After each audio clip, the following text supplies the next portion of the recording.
नमस्कार, दिलीप मेहरा बोल रहा हूँ। Pilgrim channel Pilgrim by Dilip Mehra subscribe करिए। इसलिए नहीं कि मेरे वहाँ पर लाइक्स बढ़ें और मुझे अंदर से तो खुशी होगी, बट उससे भी ज़्यादा कि आप लोग मुझसे जुड़े रहिए। ज़्यादातर मैं इंग्लिश में करता हूँ, बट हिंदी में काफ़ी ऐसा सामने से आ रहा है लोगों का रिक्वेस्ट, तो उनका आग्रह है कि साहब आप हिंदी में भी बोलिए। बहुत बड़ी जनसंख्या है और ये हमारी मातृभाषा है, इसलिए हिंदी में मैं अपने लेक्चर्स डालूँगा। और शुरुआत सिर्फ चैनल की है, पर यात्रा 30 साल पुरानी है इस जन्म में। और उससे पहले तो प्रभु जानते हैं, डिविनिटी जानते हैं, वो शक्ति जानती है कि कब कब मैंने किस किस पड़ाव पे अपने जीवन को किस किस तरीके से जिया और आज यहाँ पर पहुँचा हूँ। मुद्दा आज बात का ये है कि क्या हम लोग खुश हैं। बहुत से वीडियो चल रहे हैं, सबको मेरा प्रणाम, बहुत अच्छा काम कर रहे हैं सब अपने अपने तरीके से। इस चैनल का और मेरा खुद का जो एक हमेशा से एक प्यास रही है, एक आकांक्षा रही है, और अब एक मोटिव, एक मिशन सा बन गया है अपने आप में। एक यूँ समझें कि मेरी मंशा है कि लोगों को कैसे हम खुश रख सकें। खुशी सबसे बड़ी चीज़ है, किसी भी कीमत पे खुशी मिले ख़रीद लो, क्योंकि आपको दुनिया खुश नहीं रहने देगी। इसलिए नहीं कि सब आपके दुश्मन हैं, उसमें आपके दोस्त भी हैं, उसमें आपका परिवार है, सब है, लेकिन वो लोग भी परेशान हैं बेचारे, और वो जानते नहीं हैं कि वो परेशान हैं। तो वो अपना जो भार है, अपना बैगेज है, अपने अंदर का जो भी उनके छटपटाहट है, वो अनजाने में आप पे डाल देते हैं।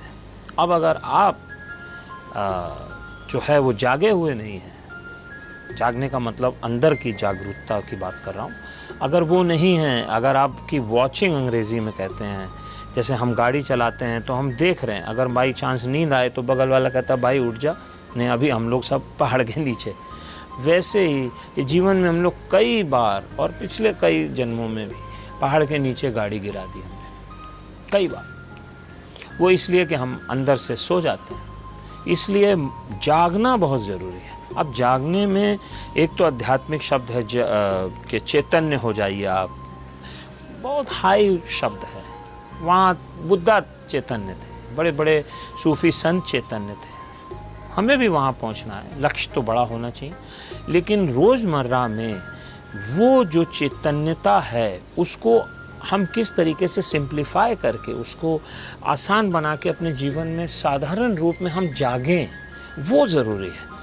मन में कितनी किटपिट है साहब, कितनी किटपिट है। क्रोध आ रहा है, चिड़चिड़ाहट है, नाना प्रकार के भाव उठते हैं, नेगेटिव, नकारात्मक, और हमें खुद भी नहीं मालूम वो क्यों आ रहे हैं। हालांकि हम उनको ब्लेम कर देते हैं, भाई इस वजह से आया, उस वजह से आया, लेकिन असल में वो सब उठ तो हमारे अंदर रहे हैं, वो भंवर तो हमारे अंदर चल रहा है, और कहीं ना कहीं उसका कारण हम ही हैं। ये मैं कई सालों से जो मेरी जीवन की यात्रा रही, और मैं कई संतों के पास, सच्चे संतों के पास और ऐसे महान लोगों के पास गया, उठा बैठा, एक ही चीज़ सीखी, अपने पे काम करो, क्योंकि तुम्हारे अंदर सब गड़बड़ है, सब गड़बड़ अंदर है। अब कबीरदास को ले लें या मीराबाई ले लें, या आप कोई भी ऐसे संत ले लें, बुद्धा, वो भी अंदर गए, सब अंदर गए, और उन्होंने अंदर जाके एक चीज़ ये देखी कि काम तो अंदर पे होना है, हम ध्यान बाहर लगाते हैं। कोई मंदिर जा रहा है, चर्च जा रहा है, जहाँ भी आप जा रहे हैं जाइए, बहुत अच्छा दर्शन करिए, थोड़ी देर शांति भी मिलेगी। क्या वहाँ जाने के बाद चित्त में कोई बदलाव हुआ? क्या आपका जो आपके अंदर की जो कालिक है थोड़ी साफ़ हुई? उस पर ध्यान दीजिए, वो बहुत ज़रूरी है। नहीं तो हम लोग सब टोपी पहना रहे हैं। मैं अपनी मेरी पुत्री है, और मैं उनको बोल रहा था कि भाई आप दिन भर जाते हो, कॉलेज में पढ़ रही हो, स्कूल में, क्या करती हो पता नहीं, तो आप बोलोगे पप्पा ये हो गया, पप्पा मैं वहाँ, ओके बेटा मैं सुन लूँगा। आप इसको कहते हैं टोपी पहनाना। आप मेरे को टोपी पहना सकते हो, पहन लूँगा, कोई बात नहीं, लेकिन प्रोसेस जीवन का तो आपका है, आप खुद को टोपी नहीं पहना सकते। खुद के साथ छल मत करो, वहाँ पकड़े जाओगे। क्योंकि हम सब एक दूसरे को टोपी पहना रहे हैं। ये बड़ा स्ट्रीट लैंग्वेज है, बट ये फैक्ट है।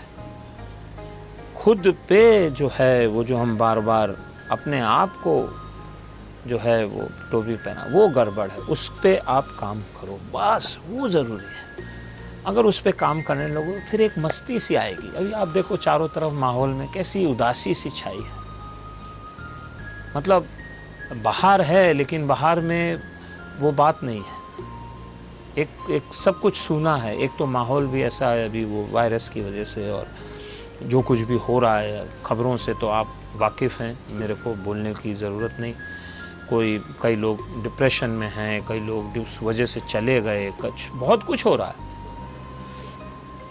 और उसके आउटसाइड फैक्टर्स हैं जो ऑब्वियसली दुनिया में लोग उसको डिस्कस कर रहे हैं। हम उन मुद्दों पे बात नहीं करेंगे। हम उसके एक स्टेप पीछे जाएंगे कि हम अपने आप को इतना सशक्त कर लें कि फिर दुनियावी जो फैक्टर्स हैं, जो दुनिया की ये जो दाव पेच हैं, हम उनको खेल सकें, समझ सकें, उनसे अपने आप को अलूफ रख सकें, उससे अपने आप को बचा सकें। और वो तभी होगा जब हम अंदर से जागृत होंगे, जब हमारी वॉचिंग होगी। और उससे ये तो चलें अपने आप को बचाने की चीज़ है, लेकिन हम सिर्फ यहाँ अपने आप को बचाने नहीं आए, हम यहाँ नृत्य करने आए, मस्ती करने आए, एंजॉय करने आए। ये ह्यूमन लाइफ किस लिए? ये मनुष्य शरीर किस लिए मिला है? सिर्फ इसलिए मिला है कि नहीं वो उससे बच जाए, आंधी आ रही, तूफान आ रहा, उससे बच जाए, सिर्फ यही बस। Eating, sleeping, mating and protecting ourselves English में कहते हैं। मतलब खाना पीना, और आपने जो है वो जीवन में अपना जो भी जिए, घर बनाया, 2 बच्चे पैदा किए, मर गए, क्या इसी के लिए आए थे? अरे भाई, हम लोग मस्ती करने आए, नाचने आए, गाने आए, और अंदर का नृत्य हो। सिर्फ शादी पार्टी में दारू पी के नाचना, वो क्या बड़ी बात है साहब? वो तो आप हाथी को भी पिला दो, वो भी मदमस्त हो जाता है। वो ऐसे हाथी को मदमस्त करके आप जंगल भी ख़राब कर सकते हो। हम भी वैसे ही हैं, हम भी अब सारा जंगल का नाश कर रहे हैं। लेकिन उस पर अंकुश लगाना ज़रूरी है, ताकि वो मस्ती जो है वो हमारे लिए एडवांटेज बन सके, हमें उसका फ़ायदा मिले। और वो मस्ती कैसे आएगी? कि जब हम अपने अंदर की इन सब चीज़ों पे काम करके, और उसके बाद फ्री ऑफ बैगेज, बिना भार लिए, फिर जब हम निकलेंगे, फिर हमें कोई डिप्रेस नहीं कर सकता, फिर हमें कोई लोनली नहीं कर सकता, फिर हमें कोई कॉम्प्लेक्स में नहीं ला सकता। आज आप कितना यूथ है साहब, आप देखिए कॉलेजों में जाइए, they don't know what they want to do. उनको मालूम नहीं है कि उनको जीवन में करना क्या है साहब, कंफ्यूज्ड हैं। और उनके माँ बाप भी बेचारे हेल्प नहीं कर पा रहे, क्योंकि वो कंफ्यूज्ड हैं। मम्मी उस चक्कर में कि मैं किस तरीके से वो एक्ट्रेस की तरह बन जाऊं, अभी भी वो एक्टर की तरह, वो पापा ये वो, उसमें वो फंसे हैं बेचारे, क्योंकि वो अपना जीवन नहीं जिए। हम लोग इनकम्प्लीट जीवन जी रहे हैं। जब जिस चीज़ की ज़रूरत है उस समय में वो चीज़ नहीं जी रहे, क्योंकि हम जागरूक नहीं हैं, तो वो स्टेज निकल जाती है। फिर आप अधेड़ उम्र में आ गए, बुढ़ापा आ गया, तब आप वो बनना चाह रहे हो जो आप 15 और 20 में होना चाहिए था। Wrong timing. फ्लावरिंग जब सीज़न है तब होती है। ये लोग कभी गलत सीज़न में फ्लावरिंग नहीं करेंगे। ये प्लांट्स आप देख रहे हैं, इसीलिए इनका नाम नेचर है, प्रकृति है। ये अपने प्रकृति अनुसार चलेंगे। एक मनुष्य ये है जो अपनी प्रकृति के विरुद्ध चला जाता है, क्योंकि वो सो रहा है। हमसे ज़्यादा जागृत तो ये सब हैं, ये लोग बहुत जागृत हैं। इनको सब मालूम है इनकी रिक्वायरमेंट क्या है। आप देखो, थोड़ा सा इनका ख्याल रखो, देखो एकदम से ये खिल जाते हैं, आपसे बात करने लगेंगे, नाचने, अभी नाच रहे हैं हवा में। हम लोग क्यों नहीं नाच रहे? बड़े बड़ा पैसे वाला है, सर लटकाए हैं। और जो लोग धर्म से जुड़े हैं, रिलीजन से जुड़े हैं, कईयों से मैं मिला हूँ, कई सालों से बहुतों के साथ उठा बैठा हूँ। एक चीज़ देखिए साहब, बहुत उदास रहते हैं, परेशान हैं, लड़ाई झगड़ा है आपस में। वो उसको नहीं, पंथ को नहीं लाइक करता, वो उसको नहीं लाइक करता, वो उसको बोल रहा है, वो उसको बोल रहा है, और सब वही खींचा घसोटी है। फिर काय का रिलीजन यार? इसीलिए आज का यूथ रिलीजन से दूर भाग रहा है। रिलीजन बहुत अच्छा था, क्योंकि रिलीजन के अंदर, और है रिलीजन के अंदर स्पिरिचुअलिटी छुपी है, अध्यात्म। और स्पिरिचुअलिटी अंग्रेजी का शब्द उसको आप अलग करें तो स्पिरिट और रिचुअल, रिचुअल का मतलब होता है रूढ़िवादी, मतलब वही चीज़ करते जा रहे हैं, और स्पिरिट का मतलब होता है चैतन्य। अब आप अगर उसमें से स्पिरिट हटा दी तो रिचुअल रह गया, आज रिचुअल बन के रह गया रिलीजन। अब यूथ कह रहा नहीं, हमको उससे हमारे आंसर्स नहीं मिल रहे, हमारे प्रश्नों का उत्तर हमको रिलीजन से नहीं मिल रहा। आप उसको शास्त्र पढ़ा दो, बड़ी बड़ी किताबें पढ़ा रहे हो, उसको समझ ही नहीं आ रहा साहब। अब जिसने फ्रेंच नहीं पढ़ी है उसको आप आगे फ्रेंच का गाना सुनाओ, फिर बोलो भाई तुमको समझ में आया, वो कहेगा भाई नहीं समझ में आया, मेरे बाप ने कभी फ्रेंच नहीं पढ़ी। हम ये कर रहे हैं। आप उसको सीधी साधारण लैंग्वेज में उसके अपने अंदर का जो अंतर्मन है उससे जोड़ो ना साहब, स्टार्ट करो। बच्चा छोटा होता है, उसको तब से वो क्या है, उसके अंदर क्या चल रहा है, उसको डिस्कस करो, उससे बात करो।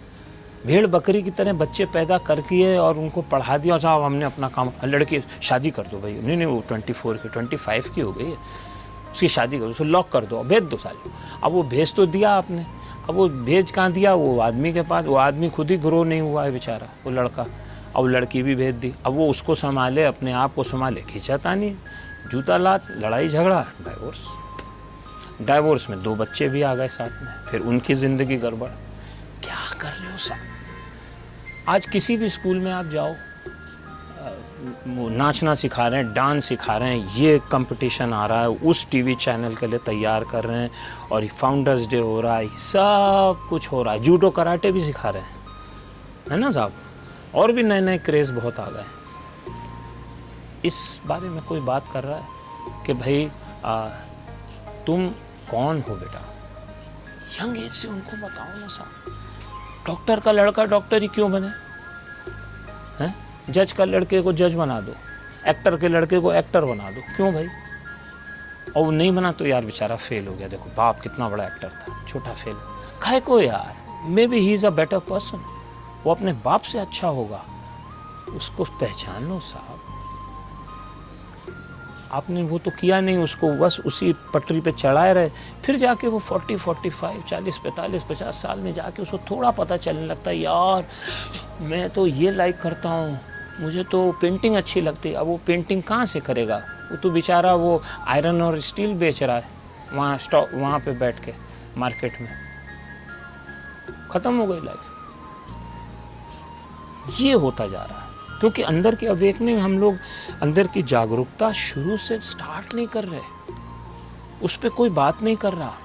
बड़े बड़े वो किताबें पढ़ा दे रहे हैं, अगर वो थोड़ा बहुत धर्म की तरफ गए, ये पढ़ लो, वो पढ़ लो, बाप भी वही पढ़ा, उसका दादा ने भी वही पढ़ा। भाई ठीक है, पढ़ा, ज्ञान बहुत अच्छा है, ये सब धार्मिक पुस्तकें बहुत अच्छी हैं, लेकिन इनको समझने के लिए तैयारी भी तो हो। तैयारी कहाँ है? अब छोटी छोटी चीज़ें हैं साहब। मैं आज गुस्सा हूँ, मुझे आज अपने क्रोध का, या मैं अकेला बैठा हूँ, मुझे चाहिए कोई जो मुझे उससे निकाले। मुझे वेद पुराण मत सिखाओ।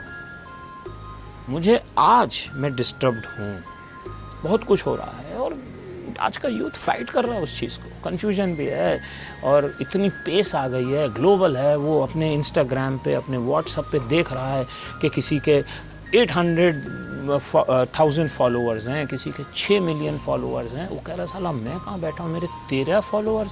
अब वो वहाँ फंस गया। देखो साहब, ये माइंड है ना, कहेगा तुम क्या हो।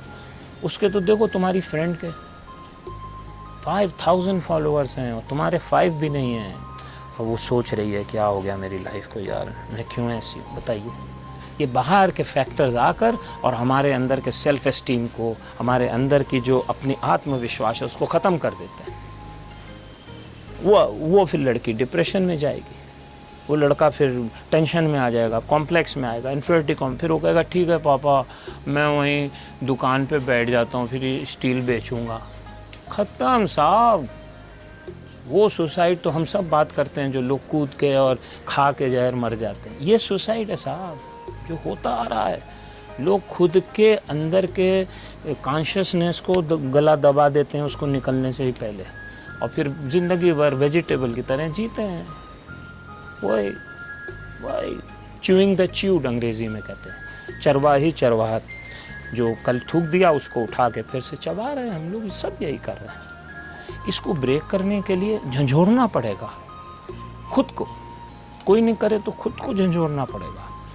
और ये देखिए कि साहब मुझे क्या पसंद है, नहीं मुझे ये नहीं, मुझे आई लाइक दिस, वो खाओ, वो करियर में कोई क्रेजी करो, इंस्टेड ऑफ कि तुम झूठ बोल बोल के और कॉलेज से भागो और वहाँ जुहू बीच पे जाकर लव बर्ड्स की तरह घूमो माँ बाप को बताए बिना।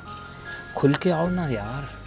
और ये believe me 90 I see all this kids, मैं इन सब बच्चों को कई बार देखता हूँ, ड्राइव करते हुए देख रहा हूँ, कई बार ऐसा वॉक कर रहा हूँ, इनमें 95% बच्चे बहुत अच्छे हैं। अगर उनको सेंस ऑफ डायरेक्शन मिल जाता तो वो जुहू बीच पे किसी फालतू के लौंडे के साथ वो लड़कियां नहीं घूमती या वो लड़के टाइम पास नहीं करते।